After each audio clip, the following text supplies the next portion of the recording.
안녕하세요. 축구 전문 기자 한준입니다. 대한축구협회가 아직 새로운 대표팀 감독을 선임하지 못한 가운데 2026 북중미 월드컵 본선 진출 직행 티켓이 걸린 아시아 최종 예선 3차 예선 조편성이 진행됐습니다. 국내 언론은 이 조편성 결과를 두고 일본이 죽음의 조에 속했고 우리 한국은 최상의 조 꿀대진을 받았다라고 평가하고 있는데요. 이번에 우리가 만날 상대팀 5개국이 모두 서아시아 지역 팀이라는 점에서 결코 쉬운 여정이 될 거라고 방심한다면 위험할 수 있다고 말씀드릴 수 있을 것 같습니다. 11회 연속 월드컵 본선 진출을 위해 우리가 상대할 팀들은 어떤 팀들이고 왜 방심해서는 안 되는지, 왜 꿀대진이라고 부르는 것은 섣부른 판단인지, 그리고 대표팀을 이끌 새로운 감독 선임의 최신 상황은 어떤지까지 분석하고 총정리해드리겠습니다.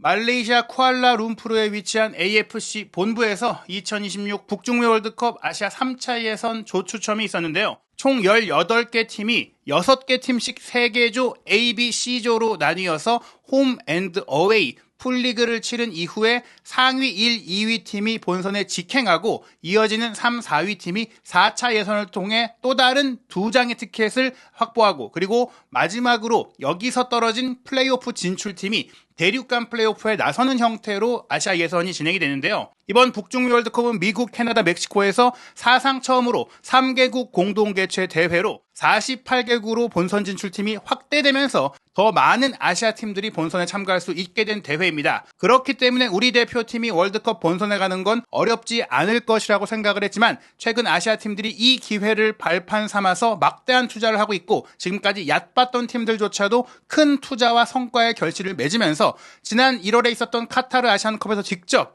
중동이나 또 동남아시아 팀들의 전력이 만만치 않게 올라왔다는 것을 확인했고 이 과정에서 분명히 우리가 경계해야 될 팀들도 드러났는데요. 먼저 조편성 현황을 살펴보면 A조는 톱시드 이란이 지난 카타르 월드컵과 카타르 아시안컵을 개최하면서 좋은 성과를 냈던 카타르와 한 조에 속했고 중앙아시아 최강의 팀이라고 할 수 있는 우즈베키스탄, 파울루 벤투 감독이 이끌고 있는 아랍에미리트 그리고 지난 아시안컵에서 만만치 않은 경기력을 보여줬던 중앙아시아의 신흥강호 키르기스스탄 그리고 북한과 한 조에 속했는데요. 말씀드린 대로 A조 역시도 쉽지 않습니다. 카타르는 톱시드를 받아도 무방할 정도의 경기력을 갖추고 있고 우즈베키스탄 역시 각 연령별 각종 아시아 대회에서 꾸준히 여러 팀들이 좋은 성적을 내고 있는 데다가 벤투 감독의 아랍에미리트 역시 전술적으로 탄탄한 모습 보이고 있거든요. 키르기스스탄이 결정력의 문제를 갖고 있고 북한이 분명 세계 축구계와의 교류가 부족한 부분으로 인해서 떨어지는 전력이라고 하더라도 직행 티켓 내지는 4차에선 진출 티켓을 걸고 이란, 카타르, 우즈베키스탄, 아랍에미리트 이 4개 팀은 열린 경쟁을 할 가능성이 매우 큽니다. 대한민국은 B조에 속했는데요. 서아시아의 강자인 이라크와 요르단, 오만 그리고 최근에 상승세를 타고 있는 팔레스타인, 과거의 강호인 쿠웨이트와 한 조에 속했습니다. 객관적인 전력에서 모두 우리가 이 팀들보다 확실하게 앞선다라고 말할 수 있겠지만 지난 아시안컵에서 드러났던 경기력은 이라크가 솔직히 한국보다 강력한 모습을 보이기도 했고 요르단과의 경기는 우리가 2번 모두 이기지 못한 데다가 특히 준결승전은 내용과 결과 모두 완패를 당하면서 우승 도전에 실패했던 바가 있죠. 그렇기 때문에 더더욱 우리가 2위 안에 드는 것을 경계할 정도의 수준은 아니지만 자칫 이라크, 요르단에 밀려서 3위까지 내려가는 것을 불가능한 일이라고 말할 수는 없을 것 같습니다. 일본이 가장 어려운 조에 속했다는 평가를 받고 있는데요. C조에 호주, 사우디아라비아, 바레인, 중국, 인도네시아와 한 조에 속했습니다. 호주 같은 경우에는 사실 한국과 마지막 2차 예선 경기까지도 톱시드 자리를 두고 경쟁했던 강력한 그런 경기력과 결과를 갖고 있는 팀이고요. 사우디아라비아는 서아시아 최강팀으로 불려왔던 팀이고 바레인은 최근 경기력이 조금은 떨어졌다고 하더라도 그래도 아시안컵에서 고른 경기력을 보여줬었거든요. 중국 같은 경우도 분명히 우리가 치렀던 홈 경기에서는 최근 부임했던 이반 브랑코비치 감독이 팀을 견고하게 이끌어내고 있다는 희망을 보여줬고 신태용 감독이 이끌고 있는 인도네시아 같은 경우에는 네덜란드 혼혈 선수들을 유럽에서 계속해서 확대시키고 추가시키는 것은 물론 파리 올림픽 예선이었던 23세 이하 아시안컵에서 대한민국을 조기 탈락시키면서 돌풍 행보를 보였다는 점 그리고 동남아시아 팀으로 이번 최종 예선에 유일하게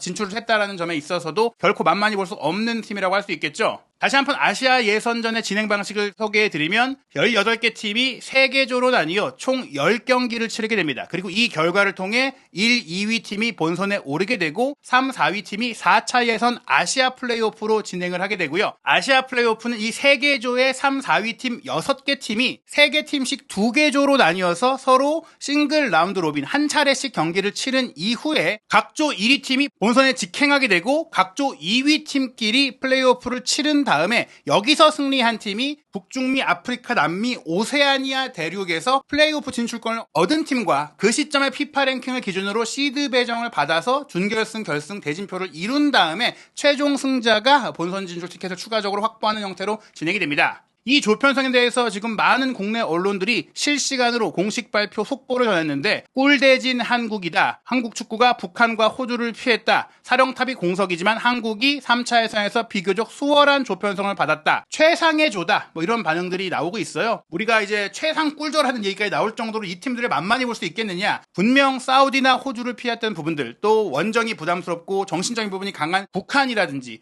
이번에 우리가 홈에서 이기긴 했지만 진땀 경기를 펼치게 했던 중국과의 경기라든지 뭐 이런 경기들이 분명히 심적으로 더 어려울 수는 있겠지만 저는 개인적으로 2번, 3번 시드에 있는 팀에서 호주, 사우디아라비아만큼이나 이라크, 요르단도 쉽지 않다. 역사적으로나 전통적으로 이름값 면에서 호주와 사우디가 만만치 않은 것은 사실이지만 호주 같은 경우엔 최근에 그 어느 때보다도 유럽 빅리그에서 활약하고 있는 창의적인 좀 기술 좋은 선수를 배출하지 못하고 있고 사우디아라비아 같은 경우에는 역설적으로 이 사우디 프로리그가 유럽 최고의 스타들을 많이 영입하면서부터 특히 공격 라인 선수들이 주전 경쟁에서 밀리고 경기 감각이 떨어지는 그런 흐름이 이어지다 보니까 오히려 이 카타르 월드컵에서 아르헨티나를 제압했던 그때보다 경기력이 떨어지고 있다는 평가가 나오고 있거든요. 반면 요르단은 프랑스 리그왕에서 빼어난 활약을 펼쳤고 지난 아시안컵에서 높은 경기력을 보여줬던 리그왕 선수 알타마리를 포함해서 실력, 자신감, 조직력 모든 것들을 좀 갖추고 있기 때문에 만만치 않고 이라크도 사실 뭐 일본을 괴롭혔던 지난 아시안컵에서의 경기 내용을 살펴본다면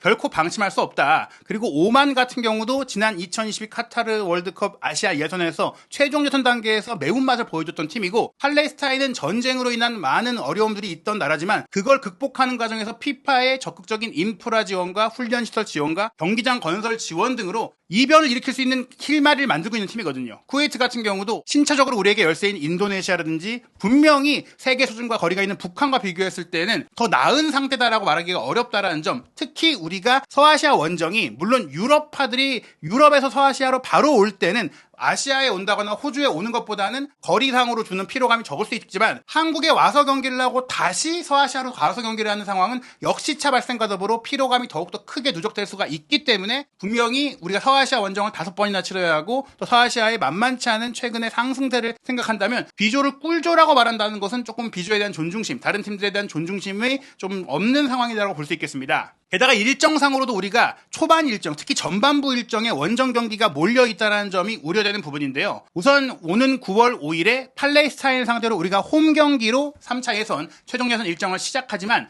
9월 10일에 오만 원정을 갑니다. 오만이 자신들의 안방에서 분명히 더 좋은 경기력을 낼 수 있는 팀인데다가 10월 A매치는 요르단 원정을 치르고 이라크와 홈 경기를 치르긴 하지만 팔레스타인, 오만, 요르단, 이라크까지 최약체인 쿠웨이트를 가장 늦게 만나는 일정이라는 점은 분명히 우리 입장에서 흐름상으로 그리 좋지 않다라고 볼 수 있고요. 또 하나 11월 올해 마지막 A매치 일정은 쿠웨이트 원정과 팔레스타인 원정을 연달아 원정으로 치릅니다. 물론 이동이 많지 않을 수 있다는 점은 긍정적일 수 있지만 이 기간은 유럽 축구 일정도 굉장히 빡빡해지고 있기 때문에 유럽파 선수들의 컨디션 문제도 있고 또 K리그 선수들은 시즌 막판이기 때문에 더더욱이나 체력적으로 크게 떨어져 있을 수 있는 가능성이 있는데 이 상황에서 연달아 원정 경기를 치르고 또 쿠웨이트와 팔레스타인이 B조에서는 가장 약한 전력의 팀이라고 봤을 때 오히려 홈에서 그 자신감을 등에 업고 한 경기라도 우리가 쿠웨이트전에도 그르칠 경우에는 어떤 일이 벌어질지 모른다라는 우려가 따를 수 있겠죠. 다만 이제 후반기 일정 정말 본선 진출이 결정되는 막판 일정인 3월과 6월 이제 A매치 기간에는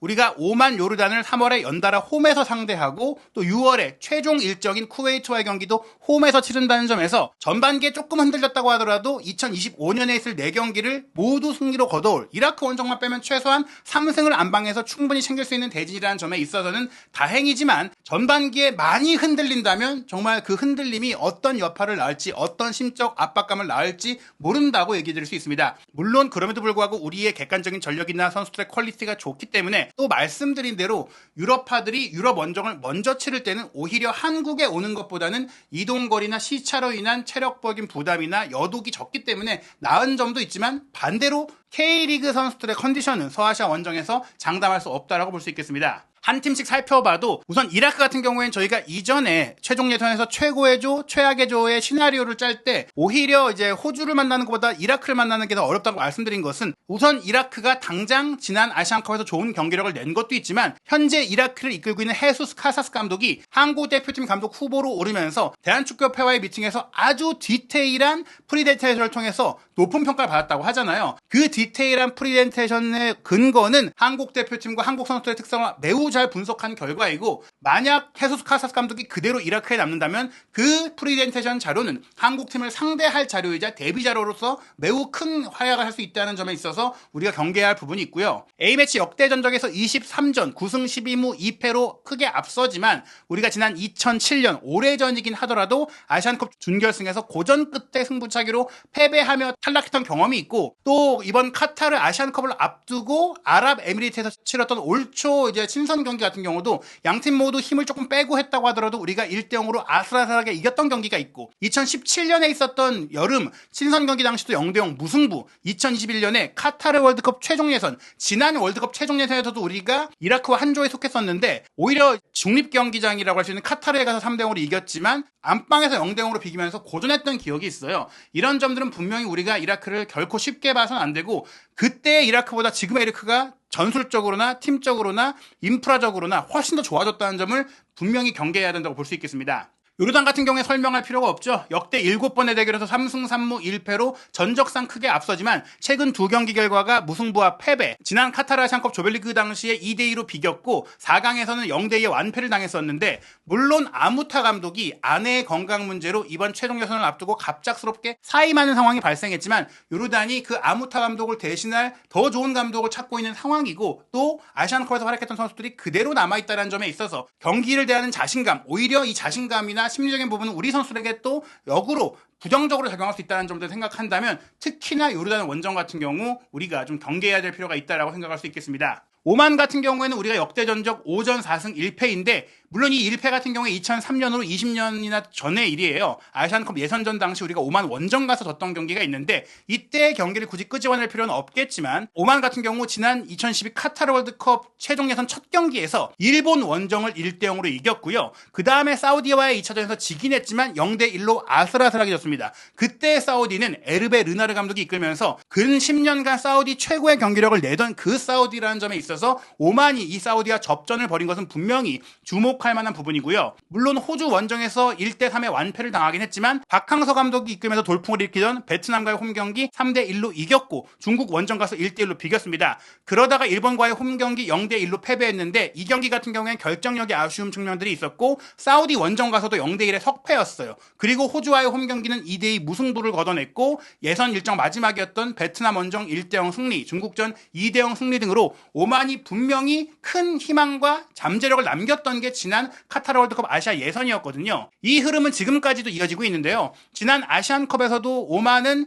아랍에미리트와의 대회 직전 평가전에서 벤투호를 1대0으로 꺾기도 했고 대회 첫 경기에서 사우디의 1대2로 아쉽게 아슬아슬하게 역전패를 당했죠. 그리고 태국과 0대0으로 비겼고 키르기스스탄과 1대1로 비기면서 정말 아쉬운 성적으로 조별리그에서 탈락했던 바가 있습니다. 그리고 나서 김판공 감독의 말레이시아가 3차 예선에 오지 못했던 것이 오만과의 두 차례 경기를 내리 패배했기 때문이고요. 이런 기록들과 성적들을 봤을 때 오만도 쉽게 무너지지 않는 팀이라는 점에 있어서 특히 우리가 오만과의 원정 경기를 먼저 치른다는 점은 경계 대상이라고 할 수 있겠습니다. 그리고 팔레스타인은 우리가 A매치는 치른 적이 없고 23세 이하 팀이 2010년 광저우 아시안게임 당시 만나서 우리가 3대0의 완승을 거뒀던 바가 있는데 역시나 그때와 지금 너무나 많은 시간이 흘렀기 때문에 이것을 근거 자료로 삼기는 어렵겠죠. 팔레스타인 같은 경우 물론 가장 최근에 있었던 6월 A매치에서는 레바논과 홈경기 0대0으로 비기고 호주의 0대5의 참패를 당하기는 했지만 그에 앞서 방글라데시와의 두 경기에서 화려한 경기력을 보이면서 대량 득점 승리를 거두기도 했고요.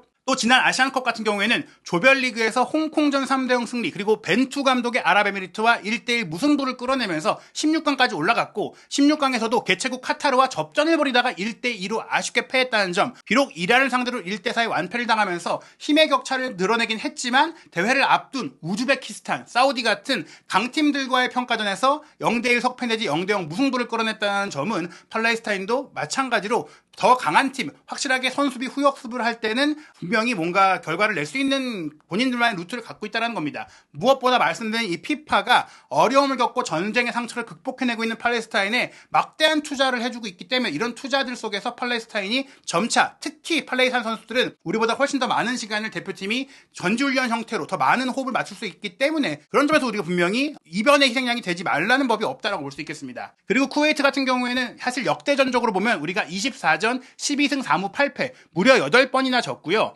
1994년 히로시마 아시안게임 본선 및 3, 4위전에서 0대1, 2대2로 패배했고 1996년 아시안컵에서도 1대2로 패배하면서 내리 3연패를 당했던 바가 있죠. 2000년 아시안컵에서도 우리가 0대1로 패배하면서 쿠웨이트를 상대로 좀 쿠웨이트가 우리의 천적이다라는 얘기가 나왔던 시기가 있었는데, 그리고 나서 사실은 21세기 들어와서 쿠웨이트 축구가 굉장한 어려움을 겪고 서아시아의 강호에서 중심 세력이 좀 밀려났죠. 하지만 그러다가 최근 들어서는 조금씩 내부적인 협회 문제나 다양한 문제들을 극복해내면서 다시 국제 무대로 돌아왔고, 분명히 쿠웨이트가, 우리가 사실은 쿠웨이트 같은 경우는 그래도 우리가 이제 이번 비조에서는 경계할 만한 그런 실력자가 아니라고는 볼 수 있어도 서아시아 원정이라는 이런 환경적인 특성에 있어서는 결코 쉽게 승리를 장담할 수 있는 원정 경기는 되지 않을 것이다. 홈에서야 쉽게 승점을 쌓을 수 있는 상대가 쿠웨이트지만 말씀드린 이 서아시아 원정이 너무 많다는 점은 조심해야 될 것 같고요. 또 하나는 쿠웨이트 감독을 지난 2022년부터 맡고 있는 후이 벤투 감독이 포르투갈 축구의 이제 레전드죠. 포르투갈 명문팀인 스포팅 리스본에서 은퇴를 했고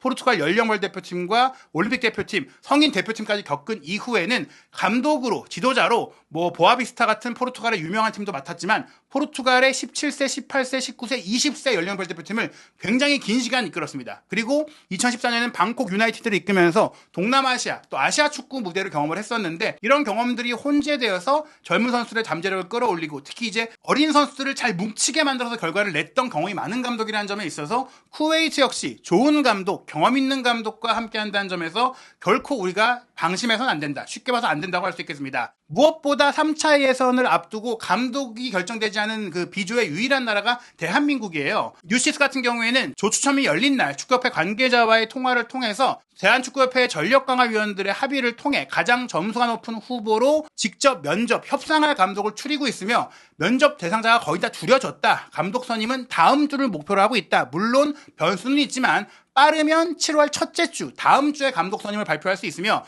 예산 문제로 인해 현재로는 국내파 김도훈 전 임시감독이라든지 홍명보 현 울산 HD 감독이 유력하다는 얘기가 나오고 있습니다. 물론 조제 모라이스 전 전북현대 감독도 지금 세파 한 측에 사임계를 내면서 지금 한국 대표팀에 부임하고자 하는 의지를 보이고 있고, 또 다른 정보를 보면은 여전히 12인 내지 16인 리스트에 있었던 외국인 감독들도 충분히 협상해볼 만한 인물들이 있다라는 얘기들도 있고, 또 유로 2024의 조별리그가 끝난 가운데 조별리그 탈락이 확정된 팀들의 감독이라든지 여러 감독들이 좀 얘기가 나오고 있어요. 어떤 감독과 실제 대한축구협회가 협상을 진행할지에 대한 정보가 아직 드러나지 않고 있는데, 드러나는 대로 한준TV가 체크해보고 또 전해드리도록 하겠고요. 과연 이 조추첨의 결과와 또 앞으로의 일정이 대한축구협회가 어떤 감독 쪽으로 좀 힘을 실는지에 대해서도 영향을 미칠 수 있기 때문에 상황을 더 지켜봐야 될 것 같습니다. 한편 지난 3월에 대표팀 임시감독 후보로 물망에 올랐던 박항서 전 베트남 대표팀 감독은 현재 베트남 프로클럽의 고문으로 활동을 하면서 베트남에 머무르고 있었는데, 비록 이번에 인도가 아슬아슬하게 최종 예선에 진출하지 못했지만